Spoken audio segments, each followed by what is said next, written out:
This is Love's a Pitch, and I'm your host and queer matchmaker extraordinaire, Carolyn Bergier. This is a podcast where queer cuties who are looking for different flavors of love and lust come on, open up, and hope that one of you listeners either fits the bill or knows someone who does. Have any of you actually been sliding into my guest DM so far? Because none of them have reached out to me to say that this is working. And I really want this to work. I want this podcast to make some connections, and not just for me. That's right. I recorded an interview yesterday where the guest asked me out on a date mid-interview. I can't wait for you to listen and let me know if my blushing is audible. So stay tuned for that. That's a future episode. I just got back from a short trip to Cartagena, Colombia. I'm all rested and inspired. What a gorgeous and delicious city. I think I ate my weight in ceviche. I also spotted a lot of queer women there, which I was not expecting, like mostly tourists. And it has me wondering, is Cartagena a queer travel destination? Like, can we make it one? I would love to go back. Anyway, just a little shout out for that beautiful part of the world. Speaking of things I love, the next live Love's a Pitch show is Sunday, April 30th at Come On Everybody in Brooklyn. If you live in the area, if you're in driving distance, commuting distance, train distance, whatever, and you want to be on the show, go over to Instagram at Love's a Pitch and fill out the link in the bio. I'll also toss out a link in the show notes. You can apply to be on the show and give your pitch live to a room full of hotties, and maybe you'll win a prize or someone's heart. I don't know. You never know with these shows. They're crazy. They're fun. They are the highlight of my month. Okay, enough about me. Let's get to this week's guest, who was a contestant on one of the live Love's a Pitch shows, and I thought his pitch deserved more exposure, so let's get to it. All right, we've got Micah Eames from New York City here to make his pitch. Micah was a contestant on one of my live Love's a Pitch shows. Tragically, I hate to remind you of this, you did not make it to the coveted second round, but the competition was tough. I thought you were going to make it based on your pitch. You did a whole Love Actually bit. I did a whole Love Actually bit, but yeah, as far as people who did make the second round go, I was up against somebody who magically brought potato soup out onto the stage for all of the judges. I think it was potato soup, was it? No, it was potato. It was potato. I get the Ados mixed up. And then a French dubbed short film that was made specifically for the pitch. So it was fair competition, I have to say. Yeah. And I appreciate you giving me the chance, an audio second round, if you will. Right. To a larger audience, at least I hope. Geez. What makes the potato soup appearance even more magical was that we had a couple of sick contestants drop out at the last minute. And this person, whose nickname is Femme Molly because they work with Butch Molly, Femme Molly just showed up with maybe 2 hours notice with potato soup divided up into containers for the judges. And that was especially funny because I had left to get a drink and I came back and the judges were just on stage with potato soup, which I think even if I saw Femme Molly bring it out, I would still be like, what am I watching? But even more so, I was like, this is the weirdest seamless drop off I've ever witnessed on stage. Yeah, it's a choice. And also, we're supposed to be pitching me here. Right. Not Femme Molly. Actually, let's bring her into the Zoom. No. Watch Femme Molly's just showing up everywhere, ruining everyone's chances at love. She does have a little bit of a villain vibe. Okay, anyway, enough about Femme Molly. I did hear rumors. I didn't see it for myself, but I heard that you had a little action happening after the show at the bar. Someone was like, I saw Micah.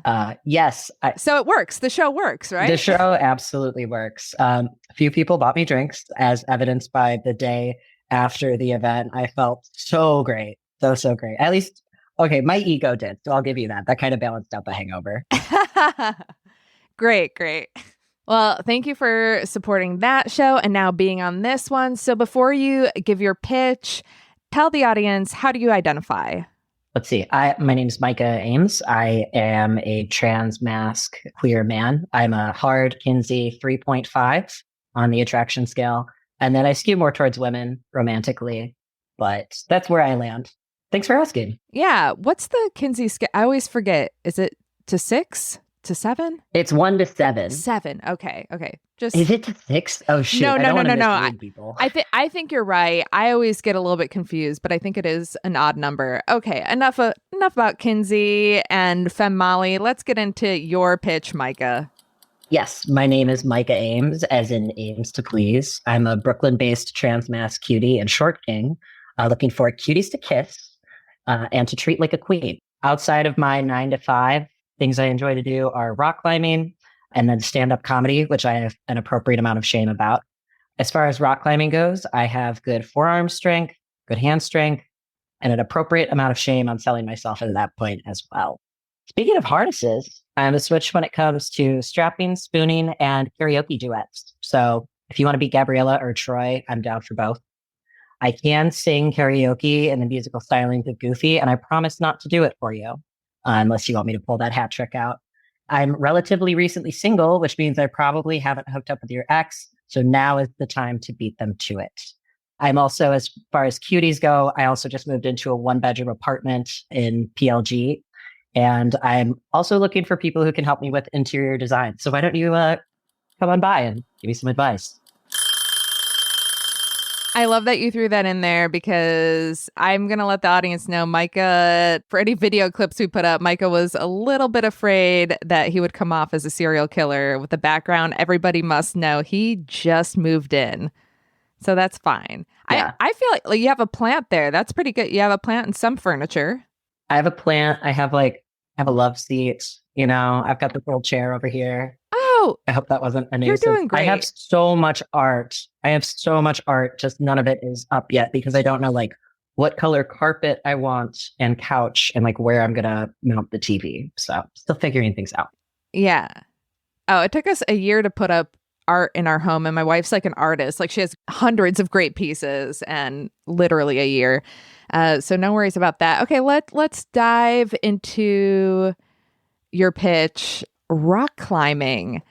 Is that like the place for queers to meet up? Every queer person I know is rock climbing. Is it just to show off the hand strength? I will say I met one of my best friends the week I moved to Brooklyn, and I went to a climbing gym alone, and this person walked up to me and asked like, "Oh, do you want to belay?" And so it's been 5 years. We're still friends.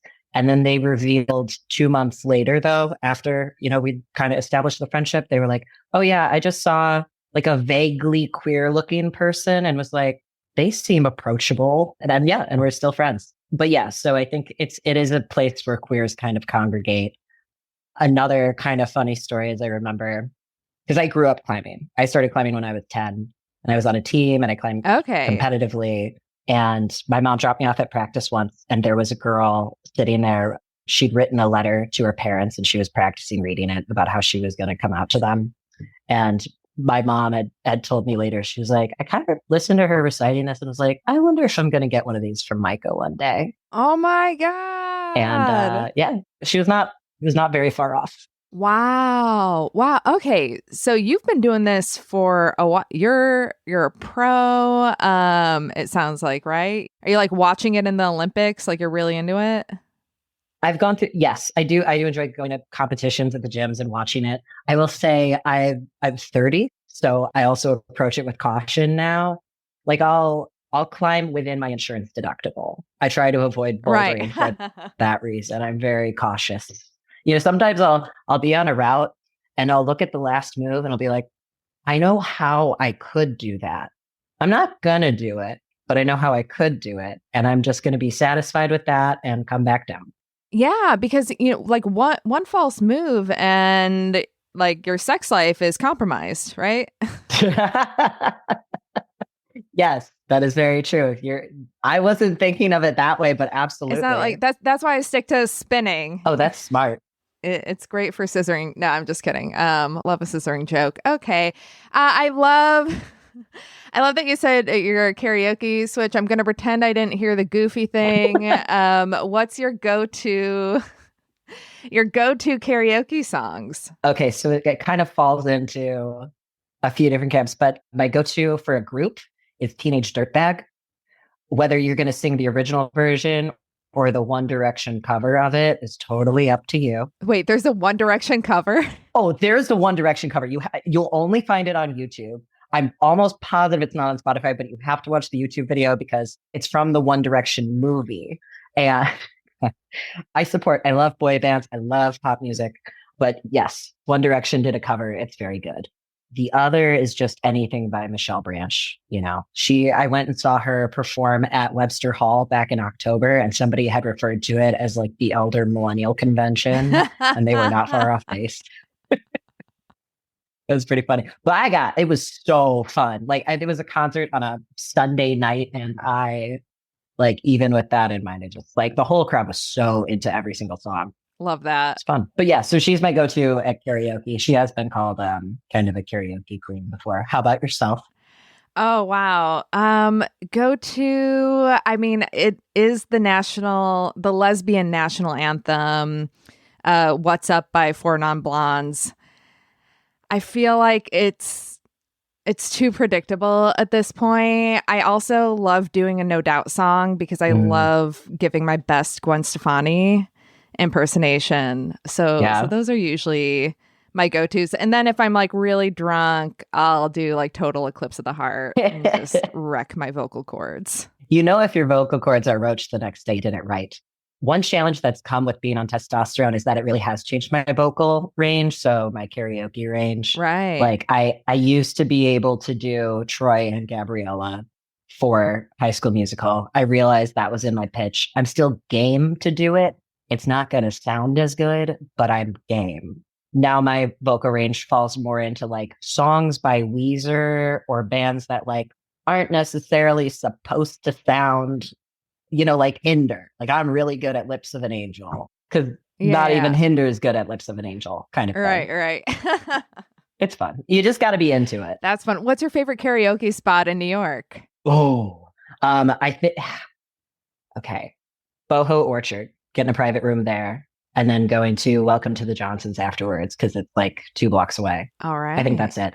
Doing them, getting a room in K-Town is something that everyone who lives in New York should do. And if you're visiting New York, you should have a friend bring you to do it. It is truly an experience. But Boho Orchard is I'm a loyalist. Okay, nice. Okay, so you're new to stand-up comedy. Is that something you're doing to pick up chicks? Oh man, no. No, it's it works. That's how I knew that my wife was into me, was because she came to 3 of my comedy shows over the span of 2 weeks, and I'm I'm just doing the same jokes each time. She's like, I love it. I'm like, all right, someone's thirsty. Oh. No, I'm not. So I'm not doing it to pick up chicks. I think I started 3 months ago or something. I actually ran into you at a bar the same night a friend had invited me to do an open mic with someone we both know. So that's pretty funny. And we talked about it and you gave some advice. So that was very nice. But it's been fun. It's a great way to meet people. I go to a lot of, shows and stuff in Brooklyn, which tends to be a more queer scene. So that's very nice. And everyone's very welcoming and supportive. But as far as picking up women goes, no, if anything, it kind of takes away more time. You'll go to a mic, you'll spend 2 hours and $10 there just to talk for 4 minutes and right. And it's great and you love it and you keep going back. Exactly. Yeah. It's so terrible that's how you know that you love it. If you keep wanting to do this terrible thing over and over, you're like, oh, it must be scratching an itch for me. Can we talk about that night that I ran into you? Because that was one of the weirdest queer parties I've ever been to. I go to hot rabbit events. I go to, what are the astrology, the scope parties, honey burlesque events. I go to those. This was a new one for me. I'm not going to name it. I don't want to shit on other people's events. I'm sure other people were having fun, but I would describe it as one, like a fire hazard because everybody was like in a basement. There were like 10 smoke machines going off. The room was so smoky that you couldn't see where the exit was. I felt like I was chaperoning a party in Euphoria or something. Like my friends and I were definitely the oldest people there by like 10 years. They also had incense going, which was being like carried by the smoke machines, and everyone was just like coughing. The music was bad, the ceiling was low, and then in the middle of the whole room is this like cis straight appearing couple who was obviously cruising for a unicorn, and they were just like hot and heavy making out the whole time and just killing the vibe. All right, what was your take? Oh my God, I forgot about the cis couple. That was so weird. I thought you were going to talk about a different guy who I'd seen at the Woods the week before who was creeping on girls. So it just way out of place. Okay, so I liked the DJ. It was ABBA, it was a disco party. They have a theme. I love a theme. I came dressed to impress. I love that too. Yeah. I think you and it was really hard to get drinks. Like it was really, really hard because I think they had like 2 bars. The lines were really long and they were all very fancy cocktails. I did feel like a chaperone. I have no idea what the marketing was for that event. I had a few friends invite me and I was like, I'm game. No regrets in going. No arguments with your points. Especially, I never thought about the fire hazard aspect of it. That is so funny because there were like 10 smoke machines and it's like there could be an actual fire here and I would not know. No, nobody would know. And just like I imagine like, and everyone's coughing. So the germs are just like suspended in the air. Like you can't do that post COVID. Like it's not a good thing to get a room of people coughing. We went because my friend thought that there was actually going to be roller skating there. And she told us all, I'm like, I don't think there's going to be roller skating because it was called like roller something. There I am naming it after I said I wouldn't. Anyway, enough about this, but I just felt like it was worth mentioning. But hey, here's a point for you. Micah likes to go out and have a good time. How about that? I love dancing and I love a good DJ. I'm not into like EDM club house music. I'll just throw that in there. But like, yeah. Did you ever go to Candy Pop? No. It was at Baby's All Right. And they would just play like S Club 7, Ashley Tisdale, all of the like Disney Channel stars who were forced to have a single and like Hilary Duff, Avril Lavigne. Yes. So yeah, anything like that. I love any scream singing from that era. Lovely. I love that. So talk to me a little bit about what it's been like dating since you transitioned, because I imagine that, you're feeling like you're living life as your authentic self now. And there's like a lot of confidence that comes with that. But then were there things that you're like nervous about? Yeah, I was very nervous before I transitioned about the idea of dating as a short man. I wasn't worried about the trans aspect as much. Like even living in Southwest Ohio, I was like, I know how to work with what I have. But yeah, I was really worried about dating as a short man. I mean, it hasn't been a barrier. And then as far as like the kinds of people I date goes, they kind of run across the gender spectrum, the sexuality spectrum, queer women, bi women, non-binary people. That's not sexuality, it's a gender, but it's been a lot of fun and varying heights. I've seen people who are like 5'1". I've seen someone who's 5'11". So, everyone is, so height has not been a barrier for me, fortunately. But yeah, the fact that I don't know my star chart, on the other hand, has been a bit of a barrier to the queer dating scene in Bushwick. Right. I mean, that you can change. The height thing, I mean, I guess there's shoes, but... Oh, yeah. I can show you my collection of platforms. I'll include links in the bio for any short kings who are listening to this. Most of my shoes are like 1.5 inches. And then I like to think my hair adds another inch. But let me think. We were talking about being a short king. Height. Oh, star chart I can't change. I can't change that. I don't know my birth time because... the birth house, the hospital, they messed up my birth certificate. Oh, right. Do you think like that's more common and like there are some people who've like really built their personality around their chart and it's not accurate? I've never thought about that. It's entirely possible. Do you think people would lie about their star chart to make it like compatible with other people? Absolutely. People are nuts, especially a Gemini. Ooh, okay. I do know I'm a Cancer, and based on everything I know about Cancers, it checks out. So if that's relevant to anybody, it really comes up because I've moved a lot in the last year, and Cancers are really sentimental. And I have memory boxes, and no matter how many times I've moved, I have to break it out every time and go through like each individual thing in it, or like, I'll be putting off packing and I'll go through all my like old Fuji photos. And yeah, I've moved 3 times in the last year. This better be the final one. I'm not trying to open that memory box again in the next calendar year. No, no, especially now that you have a 1 bedroom. Hold on to that forever. Also, any Geminis listening, I'm just saying that because every Gemini I know is so hesitant to reveal that they're a Gemini. Maybe just to me because I'm a Capricorn, but I could see them being like, "Ooh, maybe I'll just, pretend my birthday's a few days earlier or something." But no, I mean, it is what it is. I don't know. I don't like to place too much importance in that. Do you care what other people's? Like, you don't know yours, so I'm assuming that you're not caring too much what someone else is, right?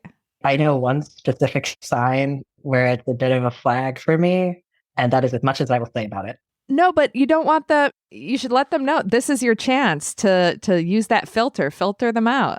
You're still open-minded. It's a flag, but you're willing to see past it. Exactly. Because this sign, they do have positive qualities. And that is as much as I will say. They tend to be very well organized. So that's good. I'm definitely into that. If I come over to your place and I see a chore chart, it's game over. Like, this person can delegate. All right, Virgos. Oh no. Yeah, that's like the one keyword. There are some good Virgos out there. That's supposed to be my most compatible sign is Virgo, but like, I don't know. I've dated Virgos. It did not last long. And then like my mom and sister are Virgos. Let me say, we're not compatible. Putting my family on blast. Okay, back to you, Micah. I did do some digging. I saw that you did a TED Talk about coming out at work. And in this TED Talk, you also came out as someone, I hope everyone's sitting down who's listening to this, as someone who doesn't like cats. Look, we can't all be perfect. Well, I can relate. That was very brave. Yeah, I really did out myself from the jump in that video. I will say I have come around more to cats. When that video was recorded, I was pretty strong on that. I was not dating when that talk was recorded.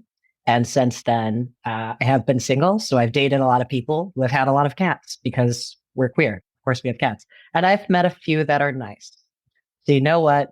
I'm willing to be flexible on that stance. Yeah. For the sake of my dating life.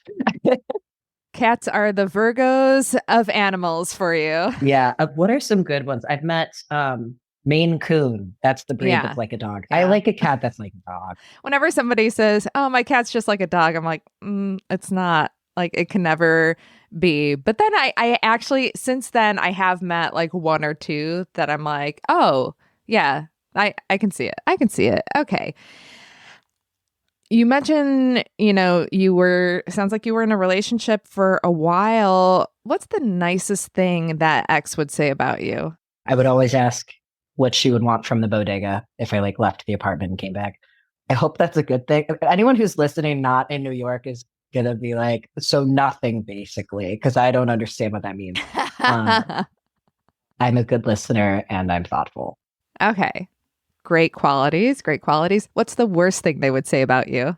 Well, she was a Virgo, so she didn't think I was that organized, which is fair. What is she talking about? You keep all your memories in a box. You haven't seen what that box looks like. It is a shoe box that's basically like duct tape wrapped together, but they're in one place. They're in one place.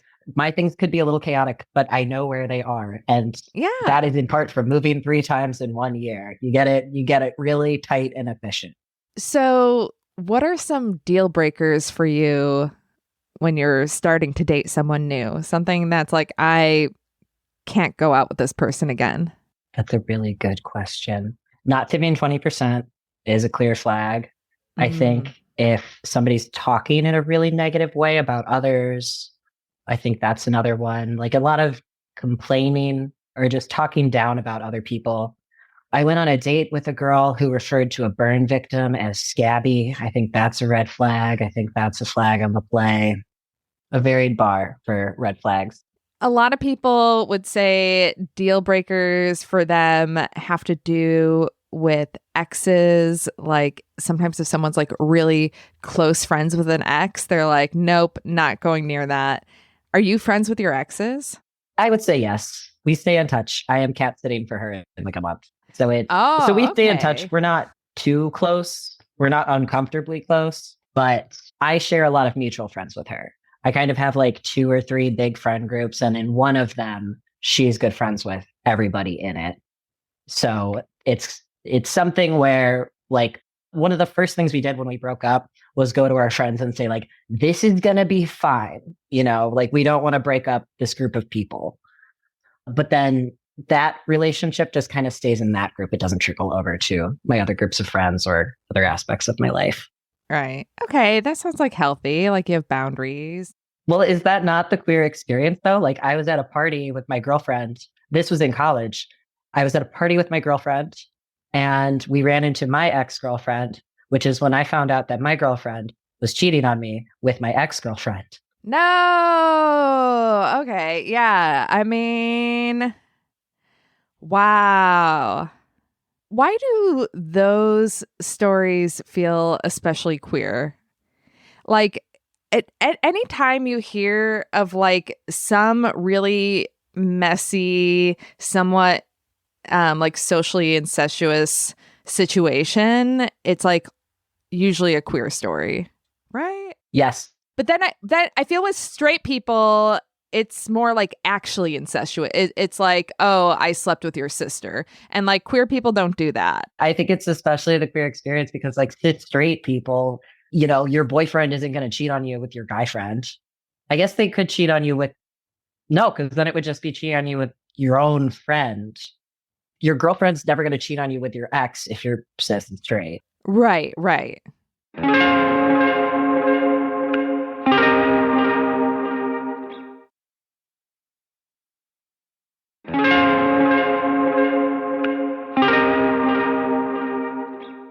Are you typically like the dumper or the dumpy or both? Are you a switch? Yeah, I'm switched. I don't have too many breakups in recent history. You could say predominantly dumper. Dumper. Yeah. How do you usually bring it up? How do you do it? Have you ever ghosted? Have I ghosted a serious situationship? No. No, I have not.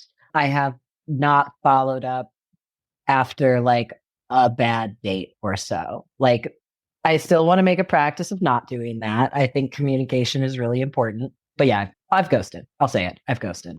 Yeah. Yeah. But your question was, how do I approach a breakup? It's hard. You don't want to hurt someone's feelings, and I'm a Cancer. So if you're sad, I'm sad, and I don't want to be sad. Right. But I mean, with relationships, I mean, at some point, if you are at a point of breaking up, like you owe it to the other person if you're no longer invested in it or you don't see like that kind of future in it to break up with them. And so I kind of prepare for it by listening to a lot of Sarah McLachlan and Enya. I was going to say Tegan and Sarah. Tegan and Sarah.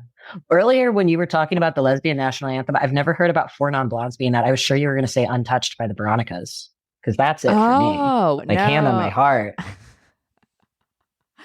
I really thought that it was What's Up, but no, it could be up for debate. I didn't know that this wasn't a universal thing. Can we have that debate? I want to go somewhere where that debate is going down. We'll have to do it like at karaoke. Just like we'll have a karaoke night that is to determine what is the lesbian national anthem, and everybody takes a turn with what they think it is, and then at the end we crown the indisputable lesbian national anthem. I was at a gay lesbian bar event, and it was a battle of the bands, and the way they decided who won was they made both bands perform "Come to My Window," And then they went based on audience applause of who did the better cover of Come to My Window of the two bands. Wow. That's the way to do it. That's great. I love that. No, going back to what you said about breakups, I think that's, a great way to view it. Like I think that when people break up with other people, they truly are doing them a service. Like if you're going to break up with someone, it's because it's not working and you're out. And like that's good for everybody involved. Like I do think as hurtful as they can be, as like confusing as they can be for people, usually you look back on a breakup and you're like, yeah, that was for the best. Like the very few times do I know people who are like still agonizing, being like, I have no idea we were soulmates. And then just, Mhm. yeah. So good for you for freeing people from the pain of being in a relationship with you. No, I'm just kidding. Yeah, just doing my part. Let's talk about the apps. Are you on them? Are you into them? Yes, I'm on the apps. There was this thing that was going on around TikTok where people broke down their year in review based on how many dates they went on from different dating apps. And I did the math on mine. I had 6 dates from Lex. And I didn't mean to have 6 dates from Lex. Like it would be like I'd meet up with somebody. So like in one case, I was meeting up with somebody. I had posted that I was looking for films for my camera. And it was a very special kind. And somebody actually messaged me and was like, I have that. I can hook you up. And so I went over, I brought cash to pay, and it turns out it wasn't like quite the right amount. I brought 80, they wanted 70. This person was all cute. So I gave them 60 and then I left. And then they messaged me after to say, like, you know what, don't worry about the last 10. And I was like, how about I get you a drink instead? So I'm smooth. That is the moral of the story. He's smooth. I'm smooth, guys. I've got lines. It sounds like the start of like a very like super consensual queer porn, like a tender queer porn, just like looking to get some film, so innocent. But Lex, that's an interesting one. For people who don't know what Lex is, can you describe it? The Lex started as, I don't remember if it was in the newspaper or just online, but the premise of Lex was to make people could send in personal ads for themselves to pitch themselves to say, hey, this is who I am. This is what I'm looking for on a date. They were really funny. People would, take screenshots and post them online. I think some went viral on Reddit. That's kind of the history of it, was like queer personal ads. And then it went on to become an app. And I do have a friend who has described it as Craigslist on poppers. Yeah. So, you have the mix of people saying like, looking for a honey tonight, like, wants to get down at Ginger's, usually a funny headline. Ginger's is a lesbian bar in Brooklyn. And then you'll also see some that are, me and my 7 cats are looking for a sublet. Our budget is $700. Get at me. And then you can direct message people to reply to their posts. Photo shoots. I'm looking at people looking for like trans and queer models, but the people who use the app are primarily women and gender nonconforming trans-masc people. It is an app specifically, basically not for cis men. Yeah, it's an interesting one because it's not, unlike almost all other dating apps, it's not photo forward. So you're not swiping on pictures. You're seeing just words first. And then if the words intrigue you, then you can go in and see someone's picture sometimes. Sometimes it links to their Instagram or sometimes not at all, right? They just went through an overhaul and made it kind of more like a social media app, which has been met with mixed reviews. I don't know if you have to have a photo in the app now, but yeah, before you could just have, maybe it's still the case, but you could just have a little smiley face icon. But yeah, it was words. It was about words, not photos. You can't post photos. Yeah. So interesting to me. I don't know. I've only used Lex to promote actually Loves a Pitch, to try to get contestants for it and get people to come out to the show, but I've never used it to try to get a date. You know what's really funny? I did post, it was like really late one night and I was coming home and I posted like a thirsty call out of like, hey, if anybody's looking to meet up tonight.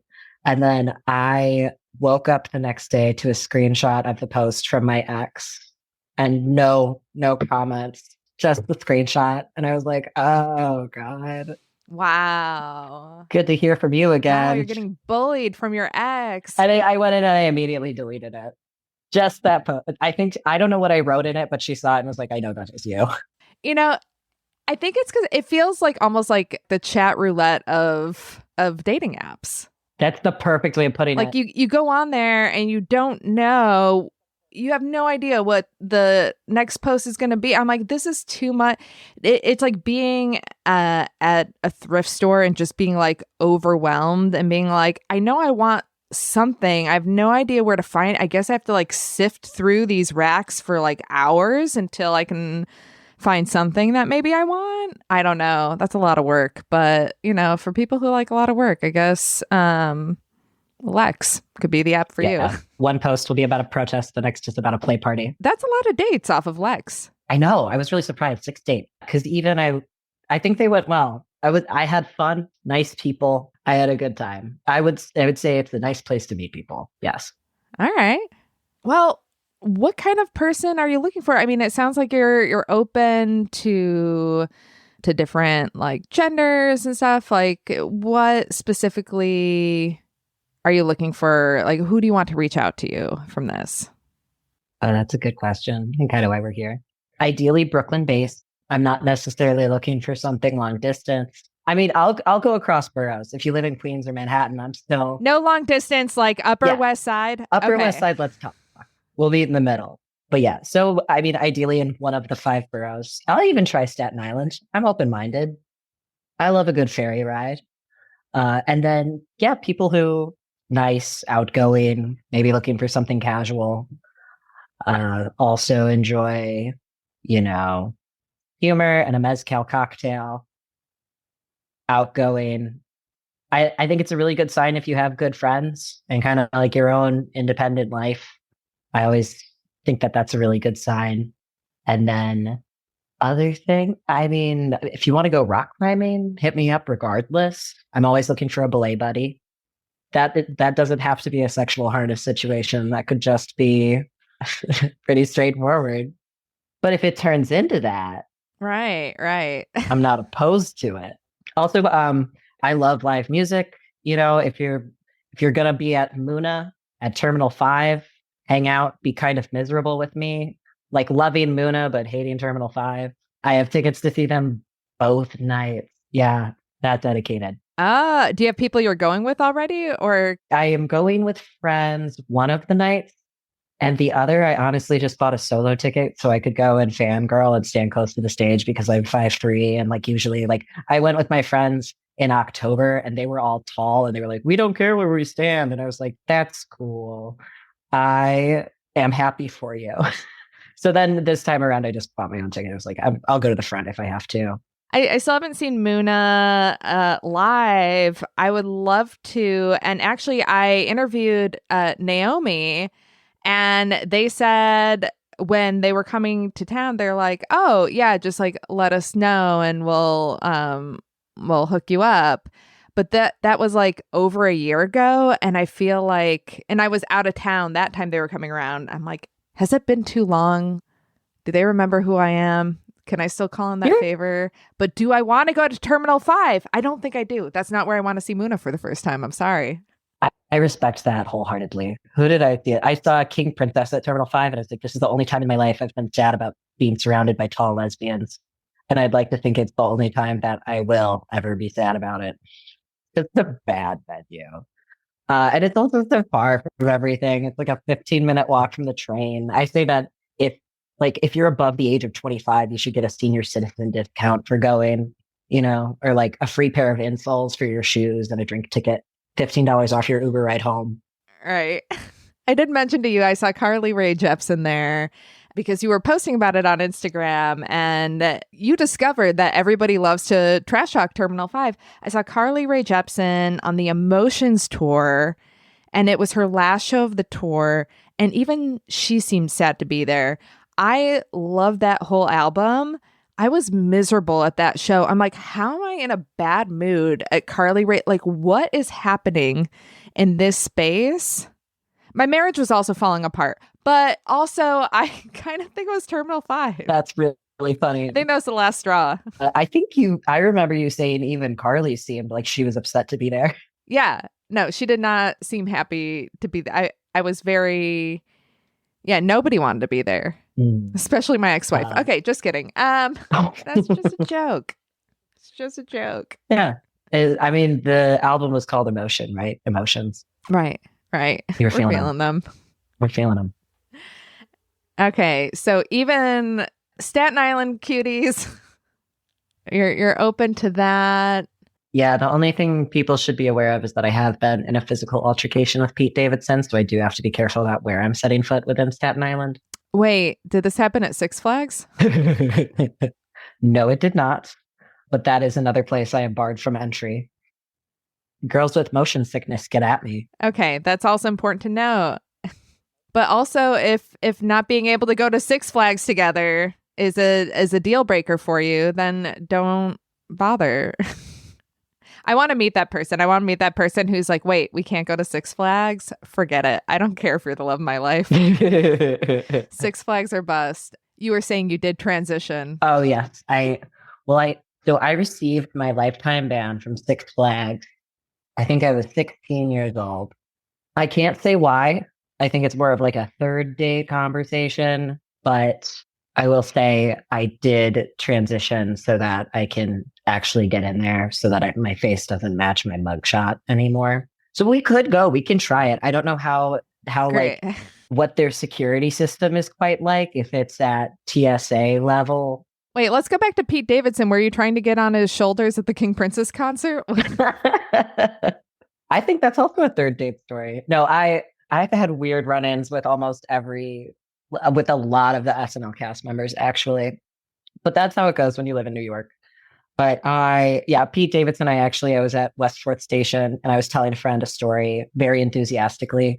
And I threw my arms back and I hit somebody and I turn and like they're going down the stairwell and there's Pete Davidson just like snarling at me. And then he bumps his chest. He does one of those like, hey.